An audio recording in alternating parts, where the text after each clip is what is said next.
All right, Daniel chapter 7, we're still in. We didn't get very far last week. We looked at the four beasts of Daniel chapter 7, and I told you that there was two different views on it. The majority view on it is that it is a reflection of Daniel chapter 2 with the statues, retold again to Daniel.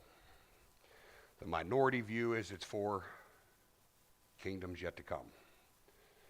I land back and forth. Last week I gave you the reason why I don't like it matches the four kingdoms in the statue. And I told you it's because it says these are four kingdoms that shall come. But I didn't get a chance to give you the reason why that interpretation is not very good, because we ran out of time. So we'll start there. The angel tells Daniel that these four beasts are four kingdoms and kings that shall come, which is everybody who thinks these are four future kingdoms. That is the key verse they use to say it. The problem with it is that Aramaic word that's translated shall. In English, it's easy. Shall means future. In Aramaic, Hebrew, and Greek, it's not that easy. It's one word that can mean has come, is here, will come, and it all depends on which preface you put it in. So it's the same word to mean all three. So that shall could be has, have, or will come. So it's really the translator that decides which tense that verb is in. This one can go either way. It can be has come, will come, or shall come. So their stance that it means these can't be kingdoms that Daniel's already seen, like Babylon for the first one falls apart when you know Aramaic language, which I don't claim to know, but I study people that do.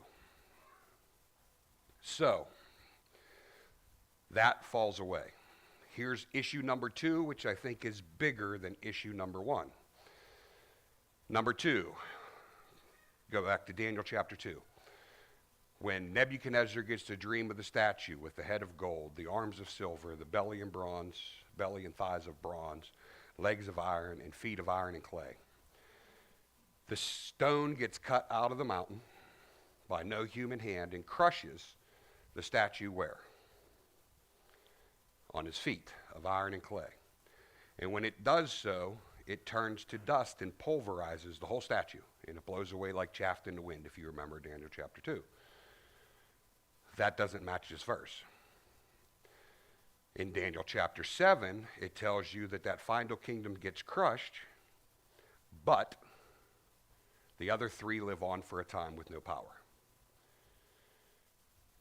Which would mean, if these are four future kingdoms, when does Christ come back and conquer everything? End of days, right? The judgment seat of Christ. What happens directly after that? The millennial kingdom. So if you take that these are four future kingdoms, end time kingdoms, that means those three kingdoms live on in the millennial kingdom, which contradicts what God said in chapter 2, that they'll be pulverized like dust and blown away like chaff. So that is the second hurdle that one has to overcome, which I don't think it can. It can overcome the first one. That one you can't. I don't believe three kingdoms, earthly kingdoms, are going to make it into the millennial kingdom. Just doesn't make sense. Because that's when Christ returns and rules and reigns all the nations, not all but three that are allowed to carry on. So if you want my opinion of what is probably the best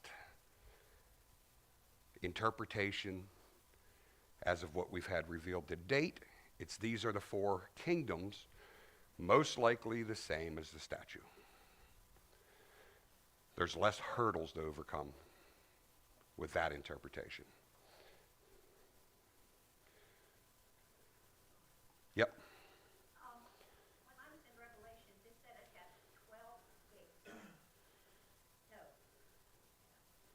Okay. Yeah, 12 gates. And they're going to be open all the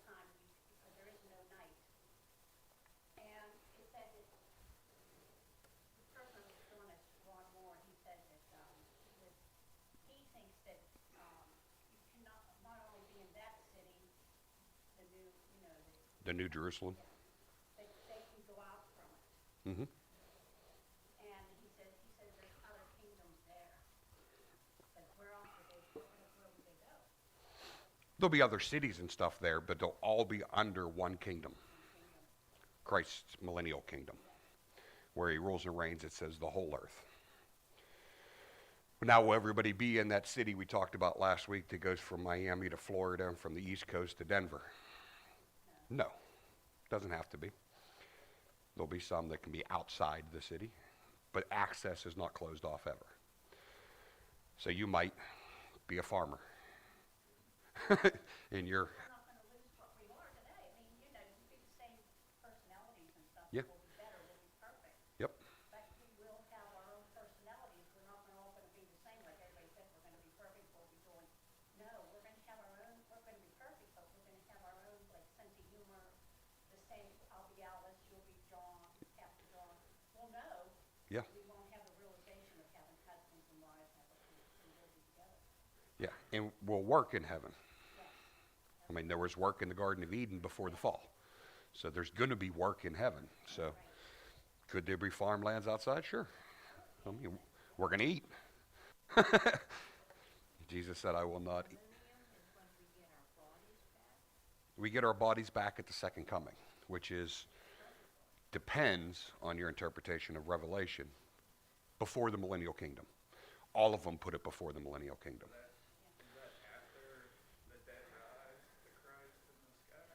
Yes, that would be after Thessalonians chapter 4, which we call the rapture. Not everybody agrees on when the rapture is going to happen.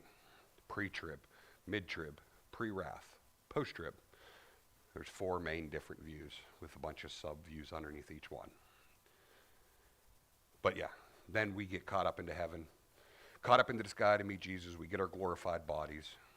We have them from there throughout eternity. Good.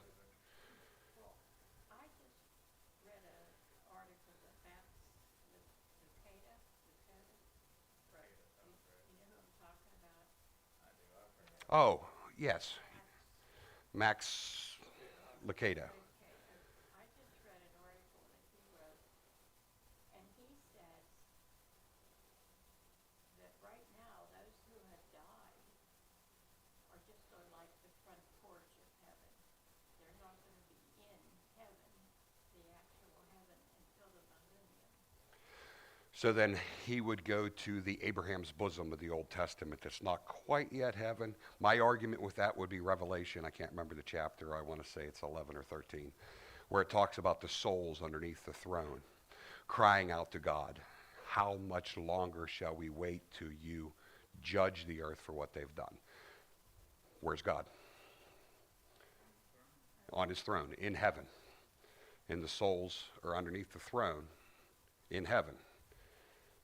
God's having a conversation with them. They're having a conversation with God. So I don't see them removed from God into a different place awaiting heaven yet. So we're in God's presence, but we're not free to roam, I guess? I might even be free to roam. It's just we won't have bodies. Like anybody who's passed and gone to heaven does not have their eternal body yet. So they are a soul. There's only a few bodies in heaven. I named 3. A lot of people only name 1. Everybody should get that one. Christ.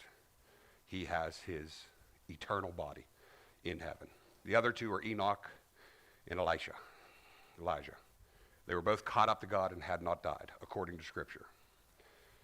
I think that's for a reason, which if we were teaching Revelation, I'd go into, but we're not. Everybody else is waiting on that glorified body.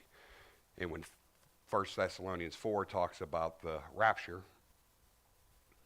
the dead in Christ will rise first. That's their bodies coming up to meet them, and then we get called up and meet our bodies in the air too, our glorified bodies.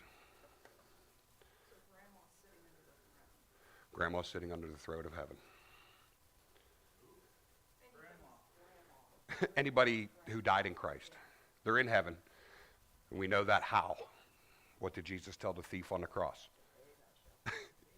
Today you will be with me in paradise. Not 2,000 years from now.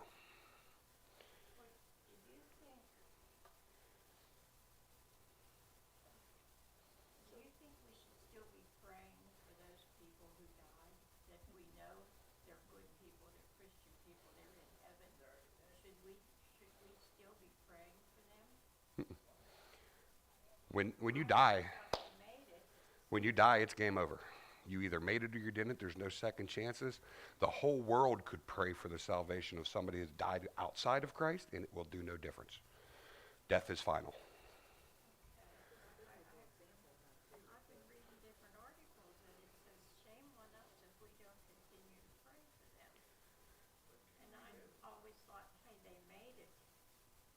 Yeah. We don't have to worry, now we have to worry about those of us that are left. We have to worry about the ones here. Death is final. Contrary to the Catholic Church, there is no purgatory we can pray them out of into heaven. Once you die, there is nothing left that can be done. You can't do nothing. We can't do nothing for you. Death is final. I never realized what purgatory was until my father died and the Catholics that were coming in wanted to school there so they could pray him through purgatory. And that's when I first realized what Catholics Believe that, yeah. I could get into where it came from and why they started it, but we're not going to bash Catholicism. We'll stick with Daniel. Lutheran, that Lutheran chapter down there, it kind of gives you an idea where that came from. The church, the Catholic Church wanted more money, so Yeah. they're like, hey, put an extra coin in the coffer here, and we'll get your family into heaven. Yeah, they run out of money building a cathedral. Quick way to raise money. Pray grandma into heaven. She's stuck in purgatory. And people did.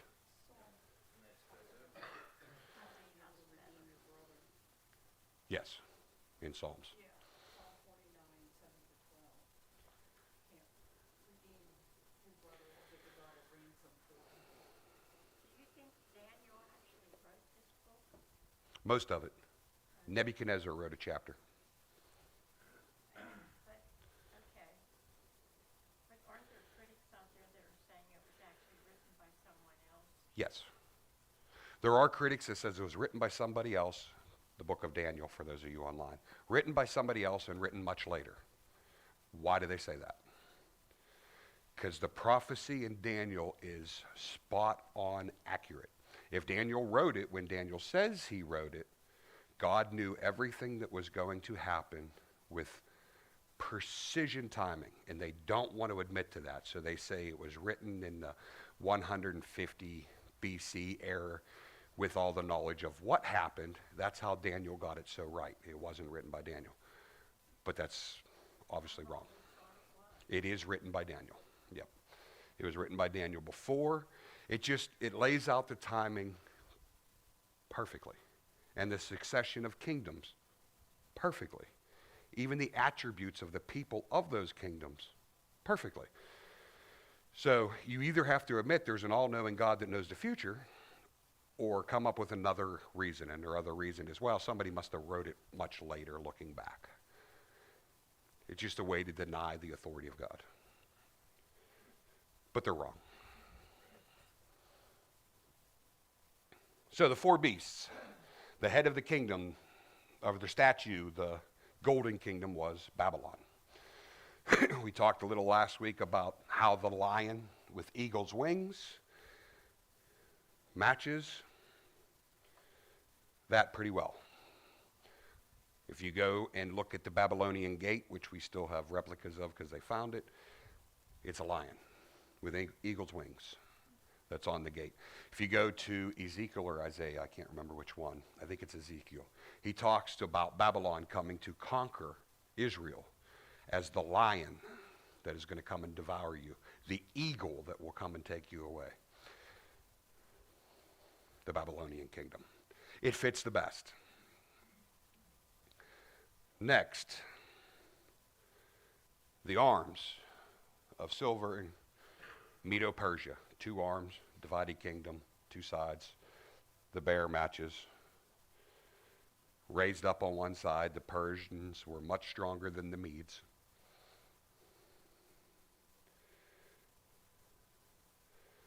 The stomach and thighs of bronze, Greece. We get into chapter 8, it will give us much more detailed information on Greece. Greece is one I struggled with because of the four heads. If you read 90% of the commentaries out there on Daniel, they will tell you that the Greeks, Alexander the Greek, when he died in his 30s, his kingdom was divided up into four generals. Generals. And they say that's where the four heads and the four wings come from, the four generals. Problem is, if you look at history, there was five.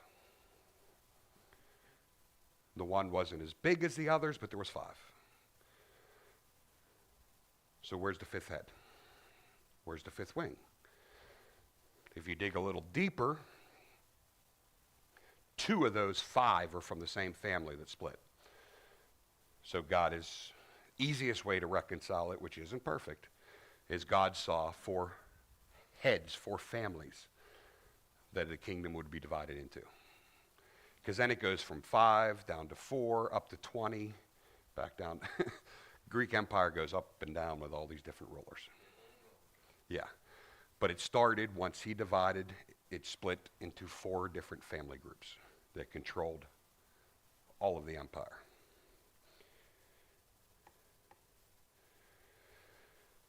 The last, the iron. This picture says Rome. I don't think it was Rome. I am in the minority. Most people think it's Rome. The legs of iron, Roman Empire, it divides into the east and the west. It separates, that's the two kingdoms. It kind of fits. And then the beast that tramples and destroys and gets rid of everything of the kingdoms before. Any questions at that point? Yes. It's like a dragon, but he's very dark.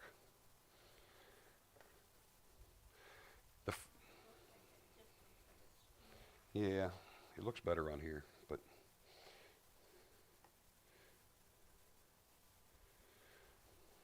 there, is that dragon better? He's a little funny looking. Most people depict it as a dragon because it doesn't give us a like animal in that one, just terrifying and ferocious. And they take the dragon from Revelation 13 because Revelation is Daniel opened up. Daniel sealed at the end, Revelation starts to unveil it. But like I said, this one says Rome. I don't think it's Rome. But again, I'm in the minority. So if you think it's Rome, I'm not saying you're wrong. But this is the Babylonian Empire. That's the lands in the Middle East that they conquered, that they controlled.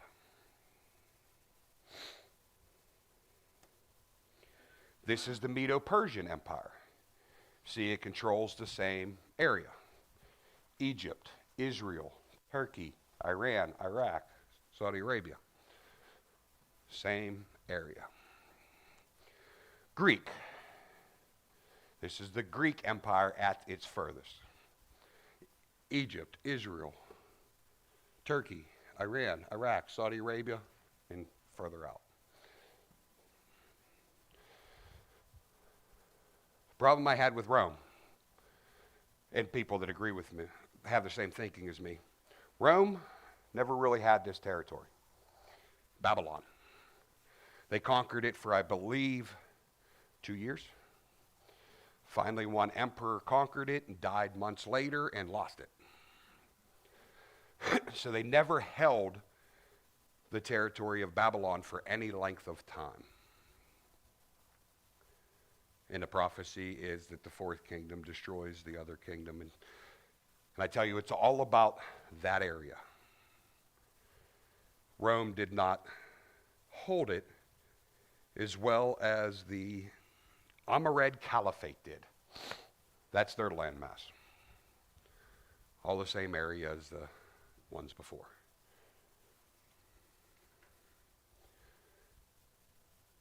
But until we know for sure, you have two options. Rome or Islam, Islamic Caliphate.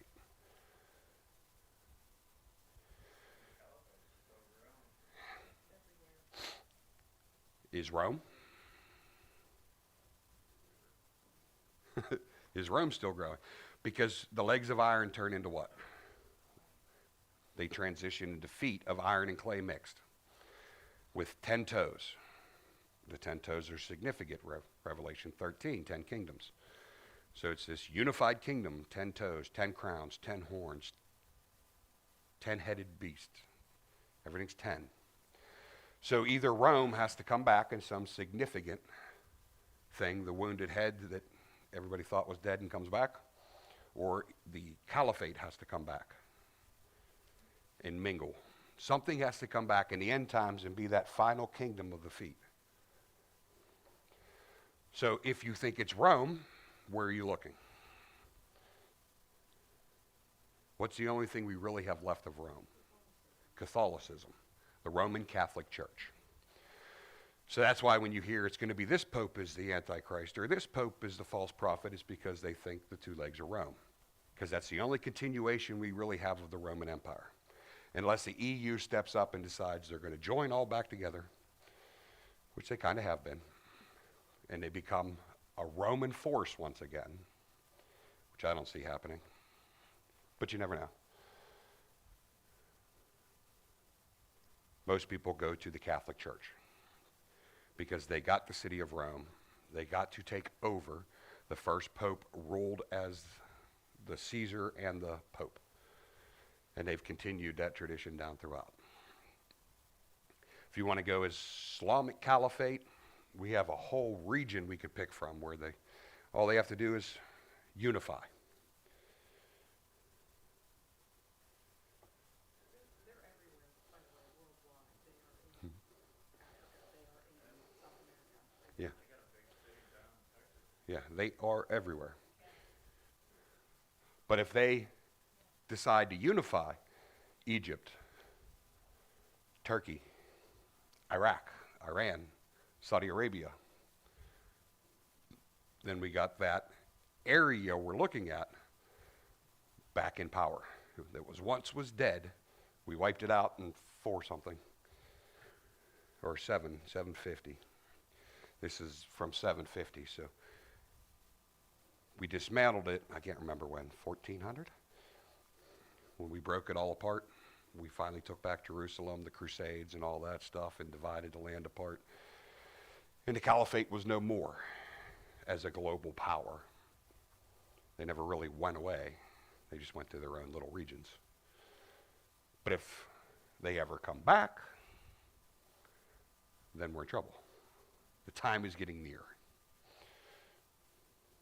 That's my stand anyhow. I'm more looking for the Islamic Caliphate to come back.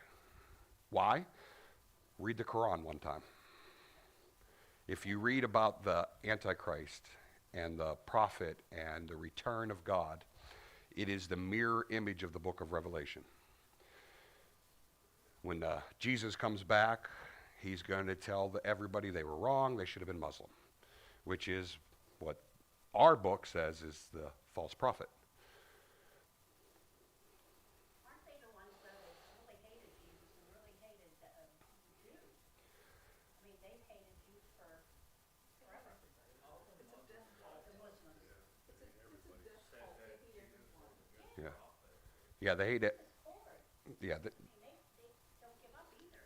which fits the fourth kingdom the best.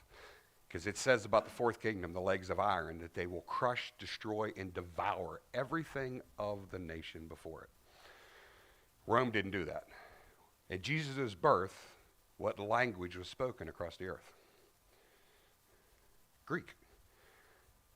They didn't get rid of the Greek Empire. They just rolled it right in. If you look at the Roman gods and the Greek gods, they're identical with different names. They didn't get rid of the Greek. They took it all in and changed a few names. When Islam took over, they got rid of it all. And if you didn't like it, they crushed you, killed you, got rid of you. You converted or died. End of story. They sound like the crushing, devouring, trampling nation more than Rome did. Now, don't get me wrong. Rome was powerful by all means. I just don't think they don't fit it very well. But I am the minority. Most people think it's Rome.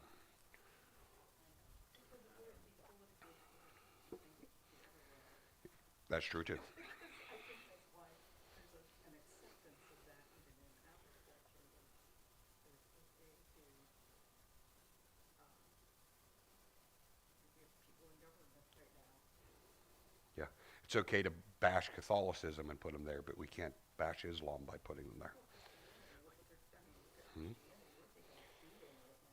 Yep.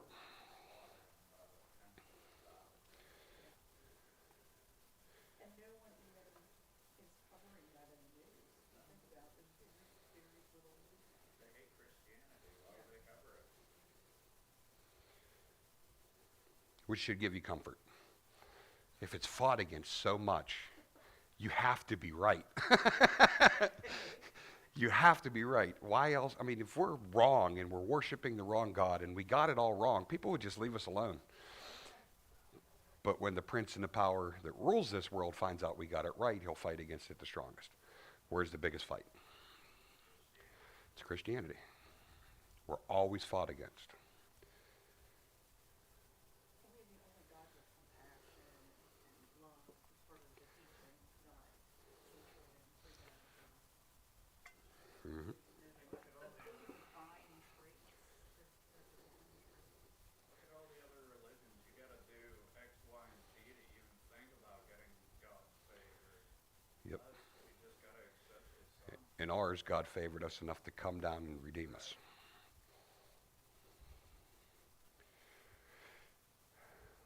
But what's the biggest takeaway of Daniel chapter 7? I started with it last week. God wins. We get so wrapped up in the beast and the kingdoms to come and all the turmoil and death and everything it's going to bring. Starting in verse 9 in chapter 7, as I looked, thrones were placed, and the Ancient of Days took his seat. His clothing was white as snow, and his hair of his head was pure wool. His throne was fiery flames, its wheels with burning fire. A stream of fire issued and came out from before him. And thousands of thousands served him, and 10,000 times 10,000 stood before him. The court sat in judgment, and the books were opened. So Daniel says, even amidst all this chaos, there's one who's in control. All these beasts stand before one throne. All these people stand before one throne. And the one on that throne opens the book and has say over it all. Alice. Tells all of us that, not to worry because he is in control. Yeah. We're not good at listening to that. We still worry. But he tells us, don't. That's what I have to remember, we all worry, sure, but if you remember his word and you remember it in your, keep remembering it, that he says, please, I'm in control, why worry? Yeah. I'm more power than any of them. In Job, if you read Job, it's a great example.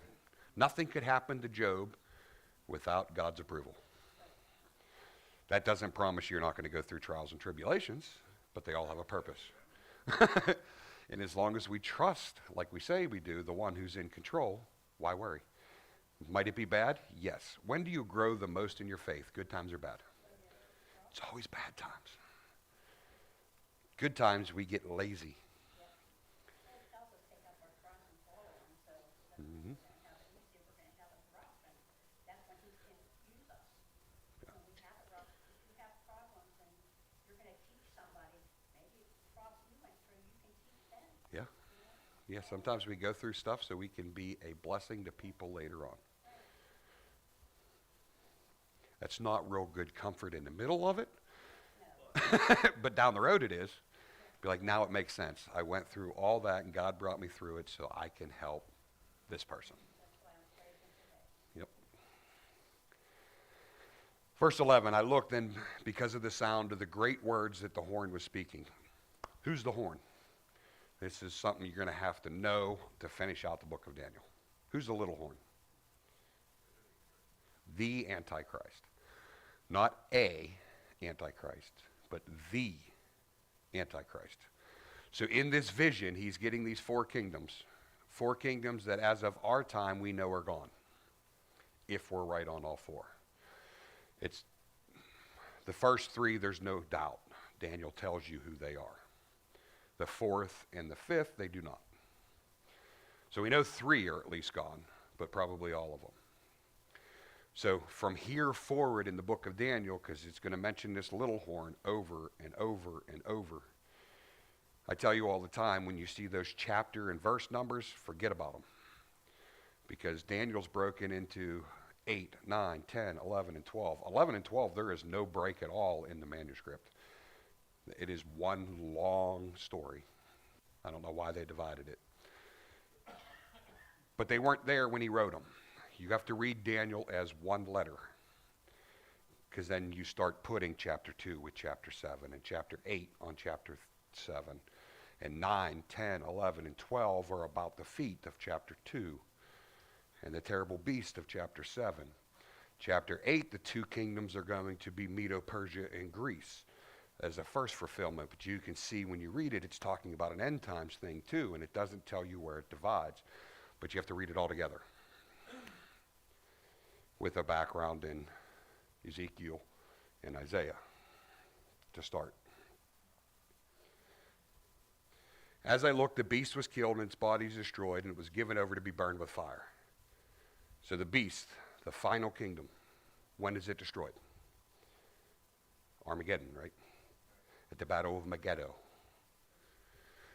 So this is end times, not something that's happened.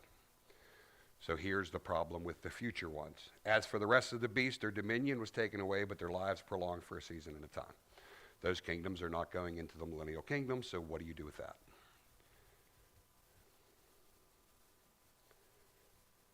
So if we take that beast, the first one they're talking about is the fourth kingdom that was destroyed. And when you move into Revelation, it says, the beast had 4 heads, one of which was destroyed and come back to life. We always think that's the Antichrist. Gets shot in the head and we think he's dead and he comes back. If you watch all these end time shows, Kirk Cameron's, I can't remember the name of it. What is it? Left Behind series. You know, he gets shot in the head and lives and everybody worships him. What is a head in prophecy? It's not a person, it's a kingdom. We're always talking about kingdoms. Horns, you might get down to kings. Beasts and heads and stuff are kingdoms usually.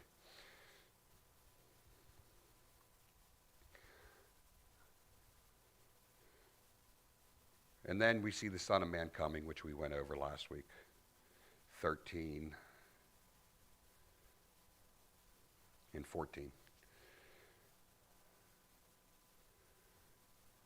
And then 15 on, it gets the angel, Gabriel, giving an interpretation. Any questions on 7? Yeah? When talking about the 10,000 and the 10,000 times 10,000 books that are open, so are all those angels going to be there for our judgment? The thousands upon thousands serving him? You said the books are open and they're standing there. Yeah.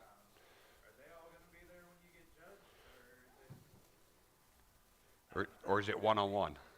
That's what I was thinking, one-on-one, like me and God. And he says, Wes, these are all your sins. Now, are they going to be back there? Or is it just... Yes. The angels will never leave the throne.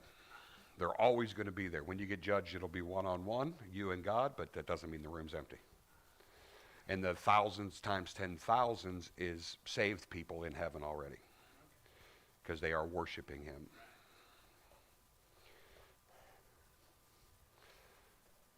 Any other questions? I thought ultimately it was God who judged us. He's constantly judging us. The final judgment he's talking about, the great white throne. But even so, that the final is God. Yeah, it's Christ. He was just asking if the angels were going to be around and all that during your judgment. The Bible tells us there's 4 that don't leave the side of the throne. Ever. One with the head of an eagle, one with a human head, one with a...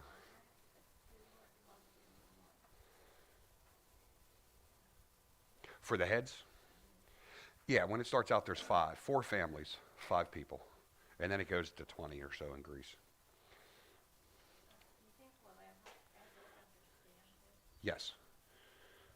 I do think we will understand it. Daniel says, in Daniel, the angel says, seal up the book, for the time is not now. It'll be revealed in latter days. And then you have John, 400 years later, 500 years later, write the book of Revelation, which reveals a little bit more. And that book is not to be sealed. Both of them tell us as we get close to the end, knowledge will increase. So as we get close to the end, we'll go, that's what it means, because we'll see it.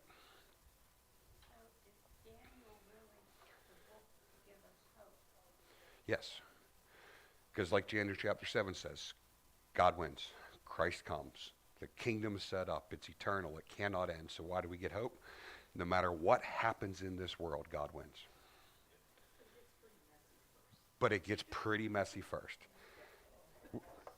But, like the rest of the world, we know that. So we can, like Jesus said, prepare, be ready, look out. No. So we are not taken as by surprise. All right, Ma, close us in prayer.